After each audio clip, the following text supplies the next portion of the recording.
Hello, I'm Emma Soutar and I'm the trainer at the Centre for Child Protection here at the University of Kent.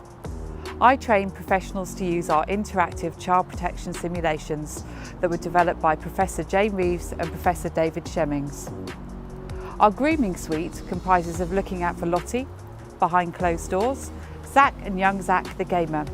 These are robust, research-based, preventative education tools that enable teachers and child protection professionals to confidently tackle difficult issues such as grooming and exploitation.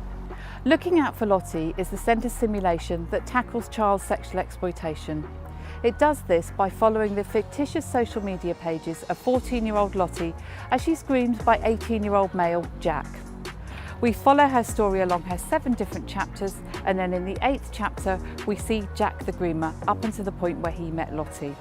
In Lottie's first chapter we see in her social media pages on her iSocial page, there's also hashtagged, pictogram, and then as we move back to the iSocial page we can see there are photos, there are posts, there are comments. There's also a mood bar that runs alongside. The mood bar enables a conversation about what's happening online and what's happening in people's personal lives. There's crucially the private messages where we pick up on some of those early indicators of Jack grooming Lottie. Looking at WeTube, we see Lottie's video diary entries.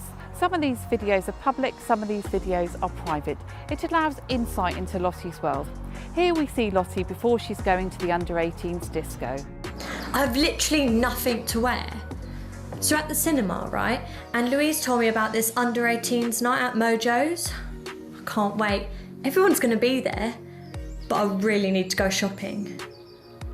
Once you've examined all of Lottie's social media, you then go on to answer the questions at the bottom of the page. There are 2 sets of questions. There's a set that can be used in direct work with children, and there's also another set for professionals, which can also be used with parents. When you answer the questions, you then get the centre's response to the "Here's what we think" that gives you more information.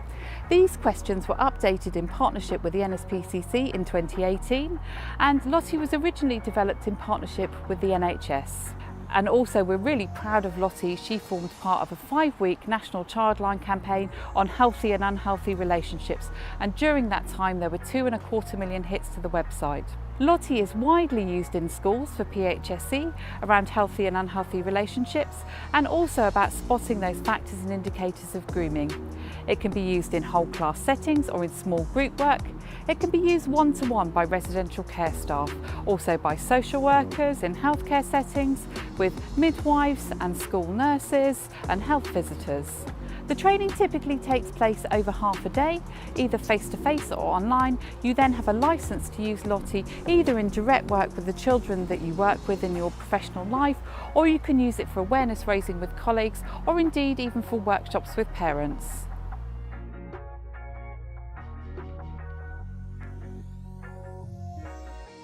Behind Closed Doors is our simulation that tackles radicalisation and extremism. It follows 15-year-old Mariam as she's groomed into a so-called Islamic group, and Joe, who's in his 2nd year at university, as he's groomed into the far right. It does this by looking at real-life news clips. So we have news clips that cover subjects like hate crime, fake news and terrorist attacks. And you look at the news clips and you then follow each character's social media. There's a mix of private and public posts, we have comments, we have likes, we have videos, we also have the private message chat where we see the indicators of grooming. You take each post one at a time and then consider whether or not you think it's a minor problem, a major problem, or no problem at all. Once you've made your decision, you may then be prompted to select how it makes you feel with an emoji. Once you get to the end of the scene, you click continue and you have the centre's response with the "Here's what we think." You follow the storyline along, either following Mariam's story all the way along, or you follow Joe's story all the way along, and you learn about these different issues in an interactive fashion. This resource can be used in direct work with children, and it can also be used for awareness raising with professionals. It was developed in partnership with the Home Office, and it was rolled out in partnership with the Department for Education to prevent education officers across the UK. It's widely used in schools as part of prevent education training. It's also used on a one-to-one basis. I also train in universities and colleges and deliver in-depth prevent education training to staff, particularly safeguarding leads, so that they can be aware of those factors and indicators of routes to radicalisation and extremism and can know what to look out for as part of the wider safeguarding jigsaw. Again, the training takes place over half a day and is either face-to-face or online, and you then have a licence to use behind closed doors in your work environments.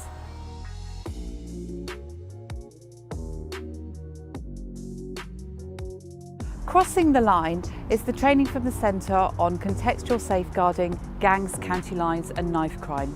It's a new approach for us, and it's an interactive training tool that forms the basis of a training day for professionals only. It uses 5 complex case studies which have been researched and are robust in terms of modern reports and our understanding of criminal lines activity. You follow each character through their interactive map, and you have the ability to assess them within their wider communities, their wider contexts. And as you go on to assess the different characters throughout the day, you see the interplay between the different characters, and you're able to assess the protective factors and also to develop a wider safeguarding plan as part of the contextual safeguarding for this fictitious community, and then learn to transform those skills into your own working lives. This training day has been run with lots of violence reduction units. I've used it as part of a staff induction. I've also trained teachers, other professionals, social workers. We can also run this as a conference as well as exclusively online.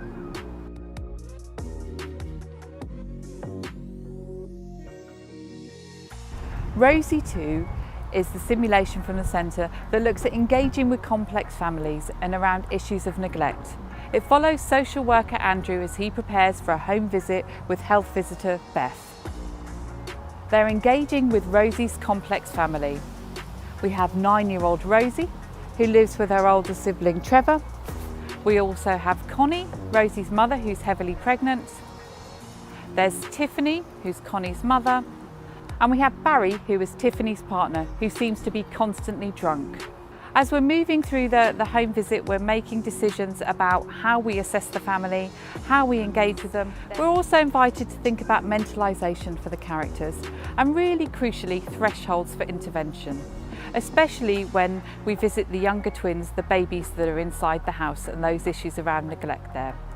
What this simulation does is it allows professionals to practice their assessment and engaging with complex families in a safe virtual environment. It's wisely used by social workers for continuing professional development. It's also used by cohorts of social work students, and more recently it's been used by student nurses as well. The training typically takes place over half a day, and you then have a licence to use it, typically under a train-the-trainer model for whole cohorts.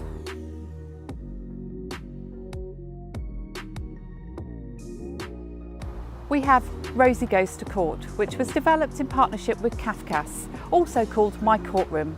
This follows Rosie's story 2 years later on from Rosie 2.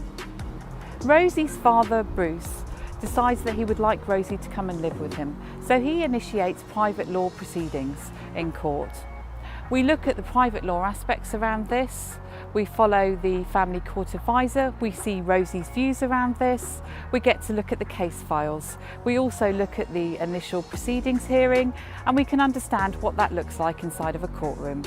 Through the course of Rosie's story, she makes a disclosure which alters the course of the story, and we then move into the arena of public law. We follow the case along. And what this does is it enables any professional who works in the family court arena to be able to develop their court skills. It's widely used with Kafkas workers, with social workers, trainee lawyers, support workers, indeed anybody that needs to provide support in the courtroom. This training takes place either over 2 half days or a full day's training, and is typically delivered bespoke to organisations. If you'd like to find out any more about any of these training simulations, then please have a look at our web pages or contact the Centre email.